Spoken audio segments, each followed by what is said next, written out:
everybody, my name is Tanya and today is my 1-year Booktube anniversary. I'm just speechless right now. I can't believe that I've been doing this for a year. I still can't believe I'm doing this at all, but here I am. It's the 1-year anniversary of the day I put up my first video. I can't even talk about how amazing this past year has been, and the people that I've met and the encouragement that I've received, and just being part of this absolutely amazing community has just mind-blowing. So I've also just recently hit 1,000 subscribers, which is absolutely insane. I can't believe that there are over 1,000 of you who have subscribed to me. That figure is just mind-blowing, and I'd like to say thank you to each and every one of you who has watched or commented on any of my videos. It has really made this last year something very special, and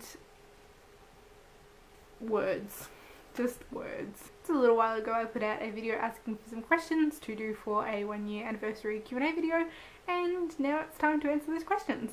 So thank you to everybody who has submitted a question. I greatly appreciate it, and hopefully my answers are actually interesting.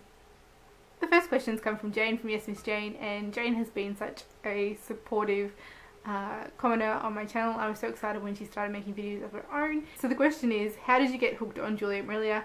Did someone recommend her books, or did you just stumble across them? And did you have another favourite author before Juliet Maria took the throne? And yes, I did have somebody recommend her books to me. I had an aunt who read her first book, Daughter of the Forest, and was speaking about that one day.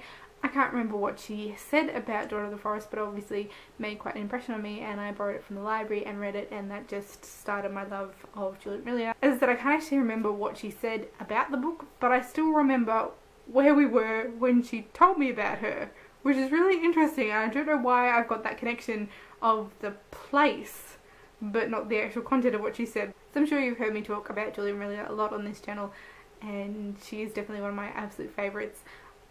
I hesitate to call her my favourite author only because I find it really hard to narrow it down to a favourite author, but if we're saying who was my favourite before Juliet Maria, the person that if you twisted my arm and forced me to say would probably have been J.R.R. Tolkien before her. And they're both definitely in my top 5 favourite authors. Probably my top 2, I guess, if I was forced. So the next questions come from Eleanor from Alvarez Books. And she asks, what are your favourite things to do when you're not reading for fun?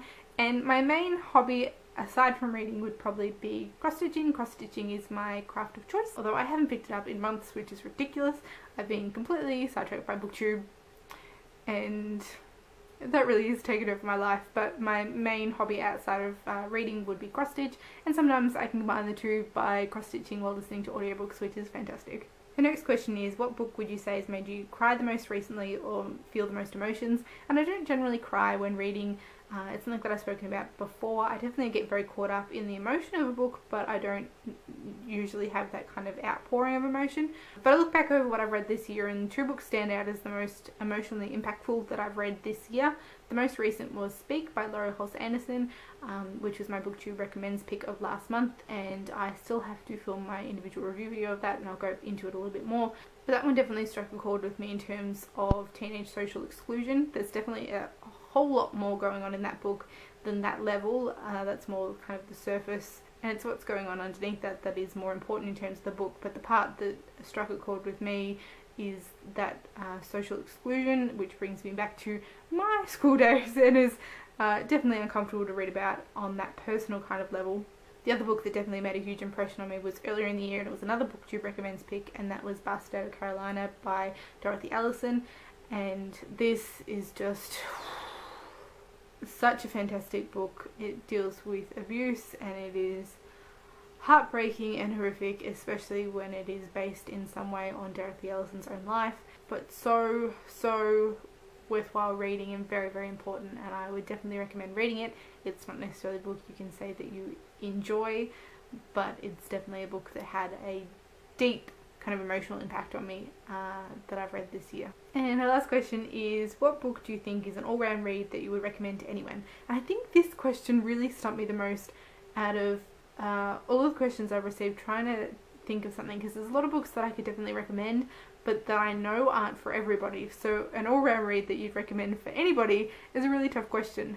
There are a couple of things that have been super popular on Booktube that I think fit the bill, which is a little bit of a cop-out, but I think things like The Martian by Andy Weir is a really good one that kind of transcends genre. So being classed as science fiction is very much a genre that doesn't necessarily have that widespread popular appeal, but books like that really bring it out of that and make it accessible to everybody, because it's got such a wonderful story behind it, and focusing on this character that is so likable and so funny that you're caught up in his story, that kind of transcends the sci-fi element of it, which I think is something that would appeal to anybody. But for my actual choice, one book that I will say is, you can't really go past Agatha Christie, and I love her, and I think that she is so fantastic and that a lot of different people could appreciate her books.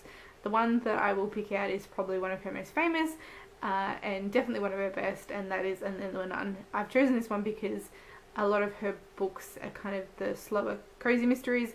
This one is not a thriller by any means, but it's the closest thing that she does, I think, in terms of suspense and the build up to it. I think really anybody could get something great out of an Agatha Christie. And Eleanor, I know that I got you to read your first Agatha Christie this year with me, so probably none of those recommendations are going to do any good for you, but they're definitely ones that I think have a bit more universal appeal for people coming from different genres. The next questions come from Miriam from Of Books and More, and her first question is, how did you decide to join Booktube? And that obviously was this time last year, and it was just before the Booktubeathon for the year, and I kind of got all caught up in the excitement of it. And so I'd been a low-key watcher for quite a while of Booktube, and I'd never really considered, well, I had thought about it, but never really considered seriously that I would ever make videos of my own. But I got completely swept up in all the TBR videos and the, you know, challenge excitement that was going on for Booktubeathon last year, and just how huge it is. And I started playing with the camera and ended up making a TBR video. I picked out books for the challenges. I ended up making this TBR video, and then I thought, I wonder whether I could edit it, so I played around, you know, editing this video, and in the end I had this complete product that, watching back on it now, I don't know how anybody subscribed in the first place, because that is awkward. But anyway, I had this finished product that I was quite proud of, in my way of going, I never thought I could do this, and it seemed like such a waste not to put it out there. And so I created my channel on the 11th of July last year, and I uploaded this video, and that's how it all started. So I wasn't necessarily expecting to continue on. I made my TBR video, and then I made my wrap-up video, because after a TBR you've got to have a wrap-up, and I didn't know whether I would be continuing on with it, but I received some encouragement and I just kept going, and apparently it's now a year later and I'm still doing this, and I never seemed to make the decision to actually start. So I'd played around with the camera and I'd made this video, and it kind of just all happened without me making that decision that I was actually doing this. It was just something that happened, and once I had it there, I had to upload it, and it just went from there. So I don't think I decided to join Booktube, really, but I was caught up with Booktubeathon, and the rest is history. The next question is, how did you discover Booktube? And I discovered Booktube through a group on Goodreads, and Rinsey from Rinsey Reads had commented on that thread, and I can't remember what it was about, whether it was talking about videos, but had commented on that, mentioning her channel and the fact that she made videos on YouTube. And before that I had no idea that it was a thing, and I don't remember what it was that she linked to, what the first video I watched was, but from Rinsey's channel I found other people and realised that Booktube was a thing. And the last question is, since when have I been a great reader? And basically always.